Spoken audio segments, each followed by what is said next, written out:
साउदीको साथीहरू महत्त्वपूर्ण सूचना ध्यान दिएर सुन्नुलाई। यही 2026 मे 22 र 23 तारिक शुक्रबार र शनिबारको दिन टोली आउँदैछ। यदि तपाईँ बसेर हराएको छ, च्यातिएको छ, डेढ सकिएको छ, डेढ नेक्स्ट सालदेखि तलतिर छ भने तपाईँ आउन सक्नुहुनेछ र लोकेसन फिक्स भइसकेको छ। तपाईँले यही भिडियोको कमेन्टदेखि लोकेसन लिन सक्नुहुनेछ।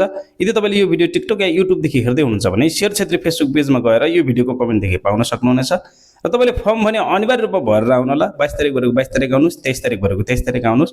आउने समयमा पासपोर्टको फोटो भएको बनाएर 31 नम्बरको, नागरिकताको 2 साइडको, साथमा पासपोर्ट अनि फर्मको फोटोकपी लिएर आउनुहोस्। हराएको या च्यातिएको खण्डमा तपाईँको लाग्छ 300 रियाल, 150 सकिएको खण्डमा लाग्छ 200 रियाल र टोली आउँदैछ जुबेलमा सोह्रपुर क्षेत्रमा। जति पनि साथीहरू हुन्छ तपाईँ आउन सक्नुहुनेछ र यदि फर्म भर्न जान्नुभएको छैन भने 9749739964 वाट्सएपमा हामीलाई मेसेज गरेर सेवा लिन सक्नुहुनेछ। भिडियो धेरैभन्दा धेरै सेयर गर्नुहोला, किनभने जेठ 31 देखि नयाँ प्रणालीबाट हुने भएको कारणले केही समयको लागि बन्द हुँदैछ। त्यसकारण अहिले पासवर्ड बनाउन आवश्यक छ ताकि सबै साथीहरूको पासवर्ड बनोस्। भिडियो सेयर गर्नुहोला। जय नेपाल, शुभ दिन।